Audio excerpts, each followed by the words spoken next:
Seek Day. For those of you who haven't been here so far today, as Judith mentioned earlier on, we do have an open forum here at the end of all the workshops here this afternoon, so we would be delighted if you would be prepared to participate in that as well. Meet us, the committee, ask us some questions and find out a little bit more about what the TC actually does. My name is Neil Bullock. I'm the new kid on the block. I've just joined the committee. I work in test development and aviation, where we're based in Switzerland. And I will be looking after the webinars on behalf of TC. So you may, those of you who do participate in the webinars, and we hope there will be more of you, you will probably see more of me over the internet, hopefully in the next 12 to 24 months. One of the things that I particularly like about conferences such as this is learning things. And one of the things that I've learned since I've been here this week is the word gamification. And as a native English speaker, it's always nice to find words that I didn't actually know existed.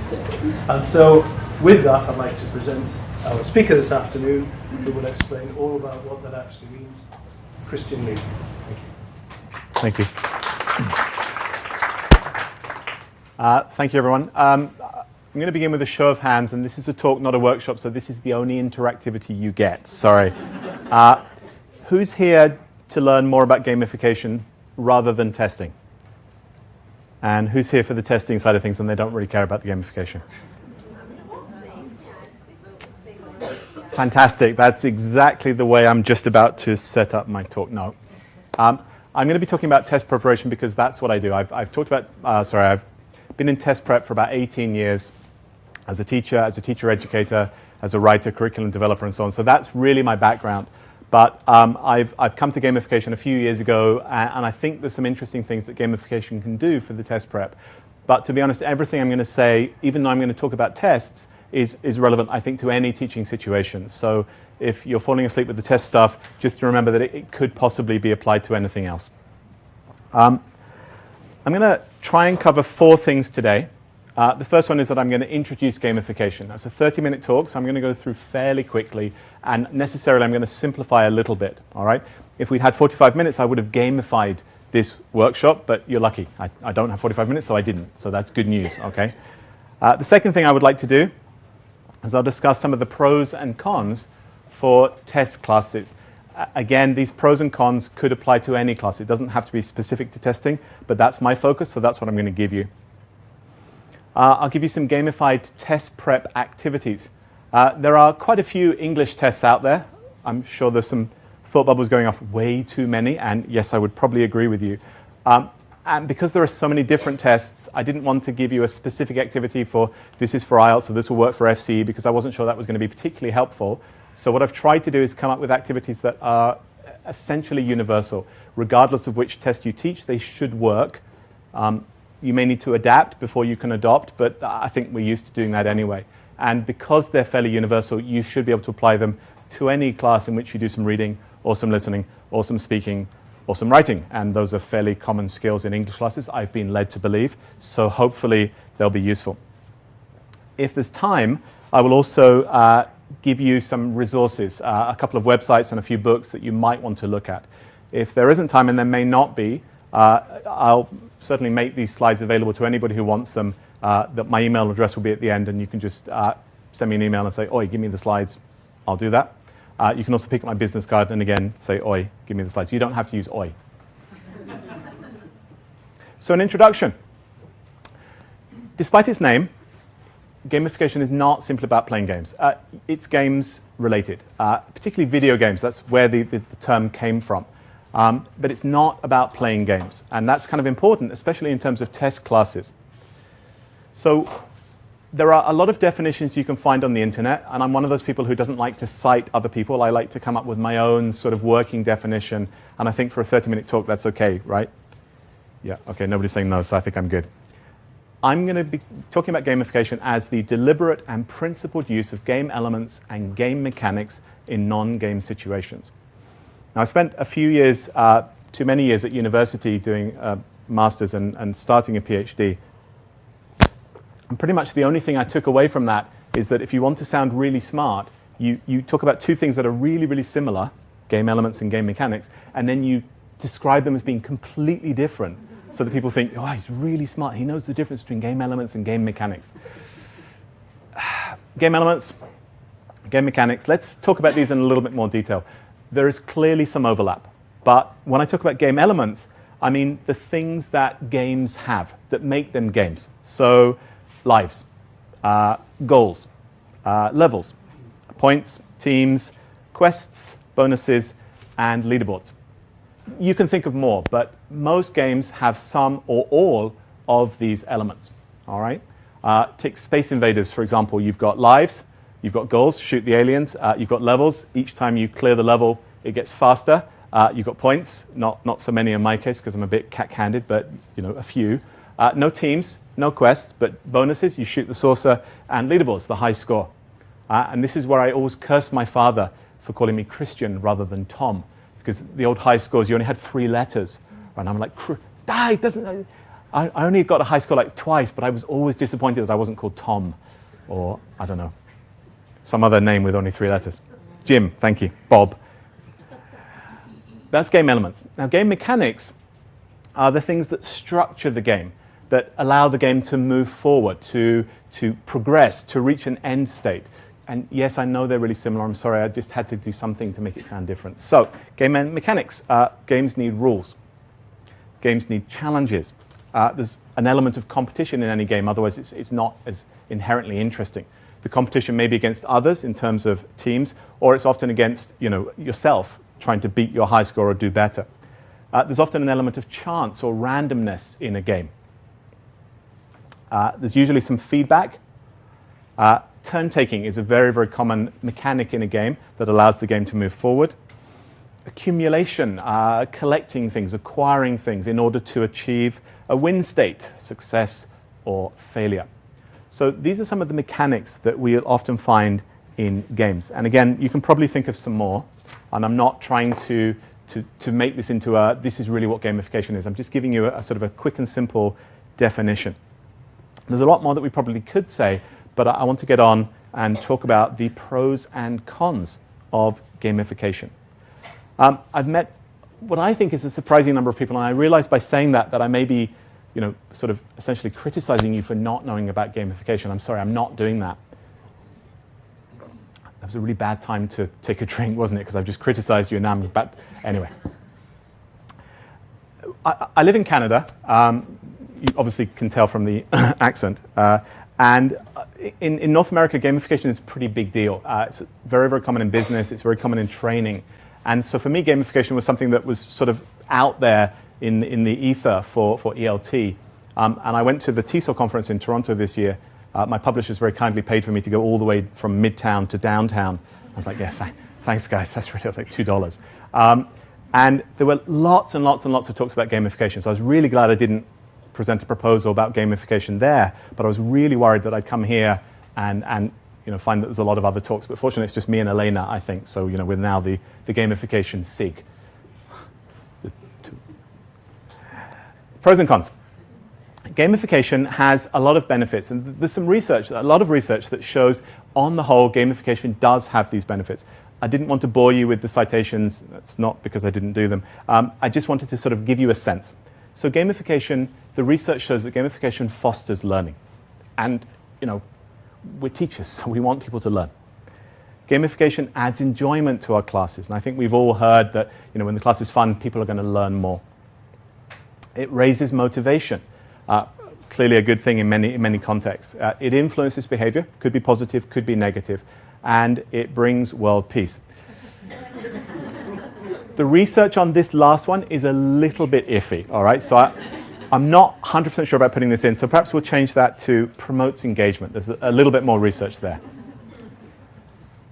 Now, in terms of test preparation classes, which, let's be honest, if you've ever taught a test class and haven't fallen asleep, congratulations. If you've stopped your students from falling asleep, even better. They're not always the most interesting classes to teach or to take. So anything that can make those classes inherently more enjoyable is probably a good thing. I hope I'm not going out on a limb by saying that. And the goal of a test preparation class, again, I think I'm not going out on a limb, should be to help students raise their test score. That seems like a pretty clear goal. So anything that fosters learning is probably a good thing, because if they're learning more, the score is likely to go up. And because those classes are not necessarily the most enjoyable, if it adds enjoyment, that's also a good thing. Motivation, well, it's less necessary for test classes than for some other classes. People who take a test class have a very, very high intrinsic motivation often. It's a high stakes test. If they don't get the score, they can't go to university. If they can't go to university, they may have to go back to their country or waste a year, or they can't get the job they want. It's pretty serious stuff for most people. So there is a very high intrinsic motivation. But adding an extrinsic motivation is not a bad thing. I mean, if we can get a double motivation going on, maybe we can give the students that little bit of extra push to take them that 1 point higher that they need. Influences behavior. I've been teaching test classes, like I said, for a long time, and I can honestly say that one of the things that's most likely to help students raise their score is changing their behavior. Many students have certain patterns of behavior that they adopt when they do reading or listening or writing or speaking. And it's not that those are wrong per se, it's just that they're not the most effective or efficient ways to raise their score. And if we can change how students think about things and how they do things, then we can almost certainly get them a better score without having to change their English level particularly. And that's something that I really like. If I can help students improve their score just by learning to do something more effectively rather than learning any English, that's a good thing because we can do that much more quickly. In terms of promoting engagement, again, I think that's a good thing. If we can get students more engaged in the class, it should be advantageous for us. So the cons, the negatives, there are some. There are some people who've criticized gamification quite strongly for being really just a way for corporations to sell us more stuff that we don't actually need. Unnecessary plastic objects, I think, is a great phrase to describe this kind of thing. And yes, there's certainly an element of that. But in terms of test classes, let's get more specific, or English classes in general. The novelty of gamified classes may wear off fairly quickly. Students love it at first, and then they kind of get habituated to it, and the benefits that you see initially don't come back. So I try to use it sparingly. Every so often is great because it adds that element of novelty, but not so much that students kind of get used to it. The activities may take more time to set up. Yeah, that's certainly true. Often with gamification, I find that the initial setting up time could be quite long right at the beginning, but once you've set it up, you can then sort of do it any time without having to set it up specifically each time. And again, if we're careful about how often we do it, it shouldn't be a big problem. The value of the activities may not be clear. If I can give one piece of advice to new teachers for test classes, it would be this. Everything you do should be clearly relevant to the test you're teaching. And you need to make it explicit to students, not implicit. So if you're doing an activity to help students improve their reading, it needs to be clear why it helps them improve their reading, because otherwise students may not buy into it, and if they don't buy into it, they're not going to get the best benefit from it. So if you're doing a gamified activity, because of the gamification elements, it may not be clear to students what the benefit is for the test. And that's something that I really think is important. The final con is that non-gamified activities may be so boring for students after the gamified activities that they don't want to do the non-gamified activities. It doesn't happen very often, and in a test class that's a real problem because, you know, the majority of the class is going to be non-gamified activities. You can't really gamify. Okay, everyone, we're going to play a game. It's called Taking the Test. Yay! Yeah, no.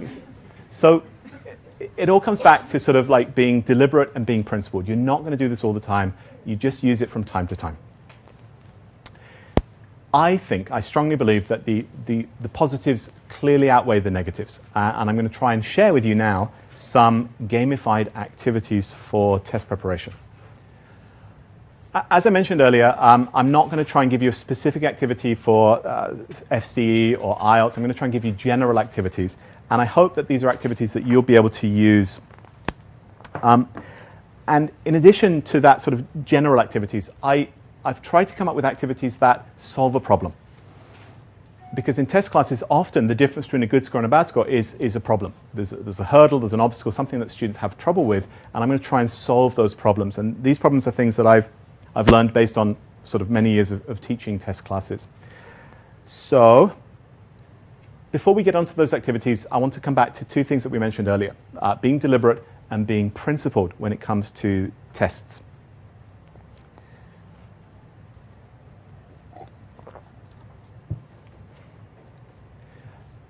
if you're going to use a gamification activity in a test class or any class, I think you need a goal for that activity. And for me, for test classes, the goal is I want this activity to raise students' test scores. That's a pretty simple goal. And to that end, as far as I can, I'm going to avoid activities that get students to do things that are not directly related to what's in the test. And I'll give you a really extreme example, and I can't believe I'm going to do this because we're on video, and for the rest of my life, people are going to be, you're the guy who doesn't do any pair work. But yes, I don't do any pair work, really, because the tests I teach don't have any pair work. And therefore, pair work stuff teaches the students something that they don't actually need for the test. And I don't want to do that because they've only got 2 weeks or 3 weeks or 4 weeks before their test is coming up. And I want to maximize the amount of practice that is very useful. So instead of pair work, I will often get students to simply present their ideas, but I'll get them to do it in a way that's sort of part of what the test is asking them to do. Many tests, for example, will ask students to give an opinion, to support their opinion with a reason, and then to support their reason with a detailed example. So I like to get the students to do that. And most tests give them a limited time to prepare their answer, so I give them a limited time to prepare their answer. And most tests put them on the spot, so I put them on the spot. And of course, I use pair work from time to time. I want my students to have a break, or there's an activity that in itself is not directly related to the test, so I feel I can get away with something that's not directly related to the test as part of that activity. But on the whole, if you're going to gamify something, make it as close as possible to what students will actually have to do in the test. And I hope that the activities I'm going to share have that. So a reading activity. And I'll take you through the 6 stages of the activity. But before we do that, I want to explain the problem that I'm trying to solve. In my experience, most students who have issues with reading in a test class, the issue is not necessarily one of lack of reading ability or not necessarily lack of vocabulary. It's often related to time management. Students simply cannot finish the test in time because they've only got this many minutes to answer this many questions. And a related aspect of that is that they spend too much time on certain questions and then are rushing to finish the rest of the test. If students manage their time better in a reading passage or a reading test, they will get a better score, in my experience. They don't need to improve their English level, they don't need to read better, they don't need any more vocabulary, they just need to improve their time management, and they can increase their score by a few points. It's not a huge increase, but often for students, a small increase is more than they actually need. So the problem is, how can we get students to read more quickly to use their time better? And here's the activity. We start by getting students to do a simple reading practice set. In a test class, typically they might have 3 reading passages in an hour. You may not want to do a whole hour, you may want to do just 20 minutes.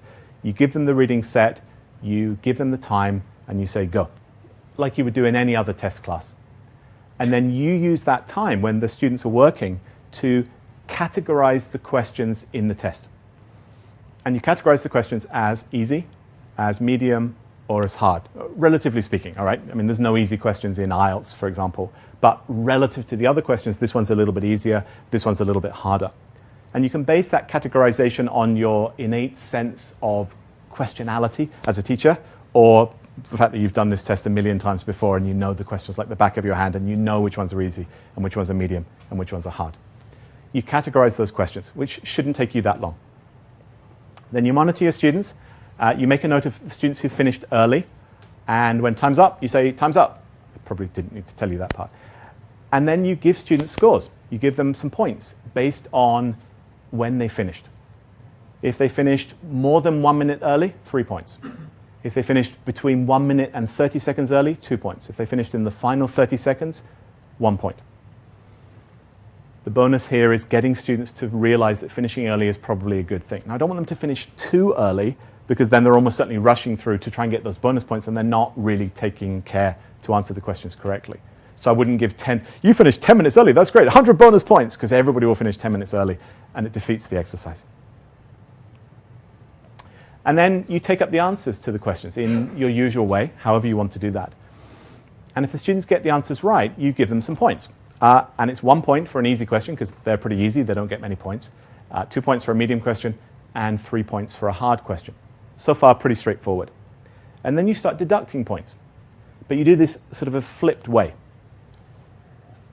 Not flipped in the sort of flipped classroom sense, but flipped in terms of points value. You deduct 1 point if a student gets a hard question wrong, because it's hard. They shouldn't necessarily get it right. Those are difficult questions. You don't want to deduct too many points. You deduct 2 points for a medium question if they get that wrong, and you deduct 3 points for an easy question because those are the questions that are going to kill their score. If they're getting the easy questions wrong, they're not going to get the score they need. Students have to learn that some questions are easier than others, and they need to get those questions right if they want their score. And then because I like to really challenge students, I deduct 4 points if they couldn't answer the question because they didn't finish, reinforcing the idea that if you're not answering every question, you are leaving points on the table.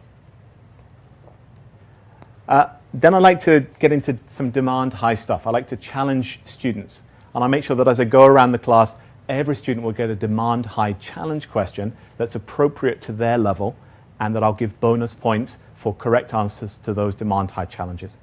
I'll give 1 point for a correct answer to a relatively easy challenge, 2 points, 3 points, and so on. This is also my opportunity to sort of tweak the system to make sure that nobody's getting too far behind or too far ahead. If there's a student who's doing really well, I'll give them a ridiculously hard demand high challenge, knowing they're not going to get it right, so no bonus points. If there's a relatively new student who's just joined my class this week, is a little bit lacking in confidence, I might give them a fairly easy demand high challenge and give them 3 points for that to sort of like make sure that the scores are a little bit balanced. At this point, is there anybody who's not 100% sure what I mean by demand high? Okay, there's like a couple of people. It's unbelievably awesome for test preparation classes. Come and talk to me afterwards. I'll send you my slides for a talk I did a couple of weeks ago on demand high for test prep, okay? But it's really, really good stuff. And I have to say that I've been using demand high for 15 years, and I'm super disappointed that I'm not the one who named it. All right, so damn you, Jim Scrivener. Damn you, Adrian Underhill. Could have been me. I could have been Mr. Demand High. And then you simply tally up the points. If your students are okay with this, you put together a points leaderboard, who won today's reading challenge. And it's really not based on how many answers they got right, it's how many points they got. So a student who finished early and who got all of the easy and medium questions correct might do better than a much higher level student who made some careless mistakes and lost a lot of points because they got 2 or 3 easy questions wrong. It's gamified because we've got points, we've got levels, we've got challenges, but what are the benefits of it? Well, I hope it should be fairly obvious, but students should learn that they need to read more quickly, and if they read more quickly, they've got more time to think about those hard questions. And the reading section of any test, in some ways, should be the easiest section, because everything that students need to answer the questions is right there on the page or on the screen. But often students don't find it because they don't have enough time to actually scan and skim and do those micro skills that they need to be able to do. And I like this activity as well because it helps students to recognize which questions are the low-hanging fruit. Most English proficiency tests have a system where if you get the answer right, you get a certain number of points. And it doesn't matter whether that question was relatively easy or relatively hard, you get a certain number of points regardless of the question. Which means that in some ways, easier questions are more valuable because they're easier to get right, they take less time to get right, but they're worth the same number of points as the really hard questions. And most students don't ever really get that sense. So we want to sort of help students to recognize, I should be going more quickly for the easier questions. I should be trying to get those answers right because they can give me as much value as the harder questions, but the harder questions are harder. I'm not going to get them right so easily. It's going to take me much longer. I don't want to spend that much time because I probably won't get it right. I might spend 5 minutes on one question and probably I'm going to get it wrong because it's a really hard question. So I need to balance my time better. A listening activity. I'm going through fairly quickly because I stupidly forgot to set my timer and now I'm really worried about the time, so I'm going to go a little bit fast. That was my cue for somebody to go.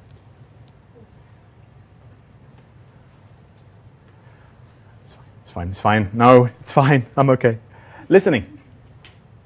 I'm going to present to you an activity that I've been using for many years. Not always, I have to say, not always in the gamified form. I'm going to present you a sort of gamified version of this. But it's an activity that I've used many times which works really, really well. Again, I'm going to try and solve a problem. In terms of test listening, the problem that many students have is simply overall listening comprehension. There are many, many other problems, of course. Okay.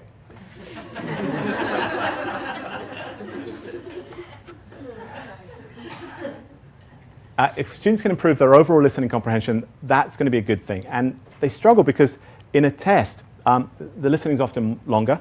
It's a higher level. The accents might be accents they're unfamiliar with. The speaker might be speaking a little bit more quickly. So these are all things that we can try and help them with. So here's the activity. You get students to do a listening task, any listening task. It doesn't have to be a test task. You get the scores at the end, and you work out the average percentage for your class. And I'm using 80% as my figure, but you might want to go 70, 75%. If the average in your class is 80%, then you say to your students, hey, great job. You guys are listening level 2 now. Not listening level 1. You used to be listening level 1, and now you're listening level 2. And because you're listening level 2, I think you need more of a listening challenge. So what I'm going to do is I'm going to start playing audio, which is a little bit faster, because you're at level 2, so you can handle faster audio. And you're actually not increasing the speed, you're increasing the tempo. If you increase the speed, people sound like chipmunks. So you need to make them, just increase the tempo, and you'll get faster speed, but not chipmunk voice. And then you're going to need to use a computer for this, but it's very, very simple. You can use an audio player like Winamp, which I'm sure some of you are familiar with, and there's a free plugin for it called Pacemaker, or there's a piece of software called Practice Sharp, which can do the same thing. And I'll show you Practice Sharp on the screen. This is a screenshot. As you can see, it's fairly ugly, and it's Windows only, but there are Mac equivalents of this. And basically what it will do, and I'll zoom in on the sort of key section, is you've got this slider, and you slide it, and the speed goes up. This is 1.05, which means it's 5% faster.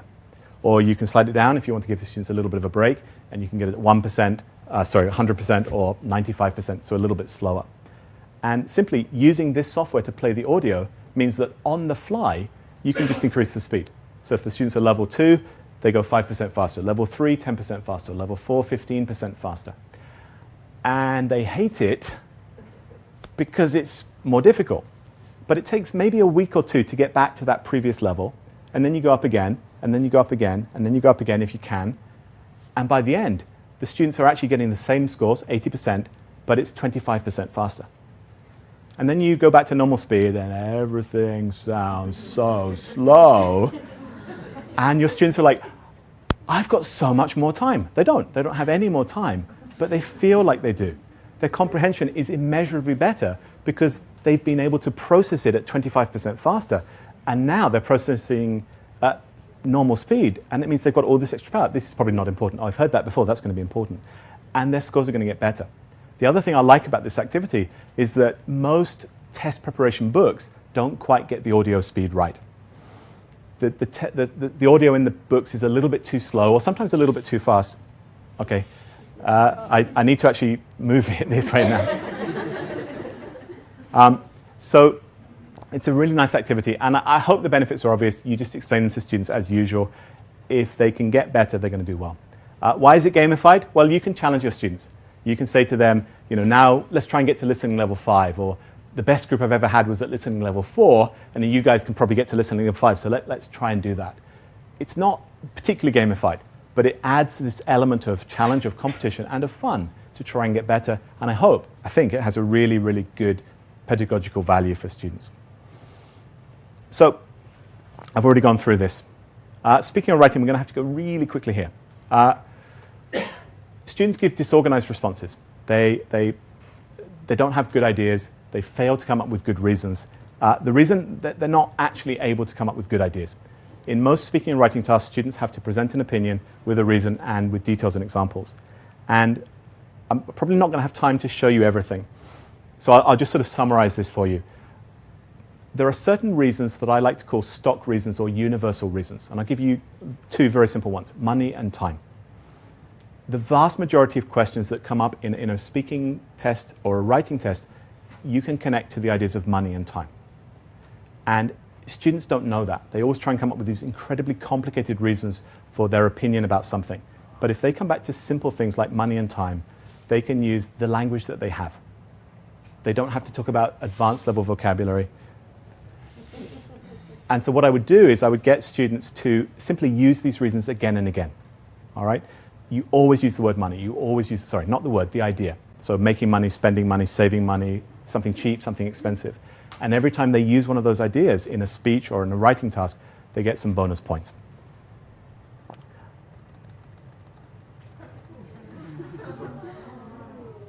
Sorry. Any questions? Here is my email. If you would like the slides, I'm really sorry, guys. I practiced so much, and 30 minutes is just really short, so I'm sorry. Thank you.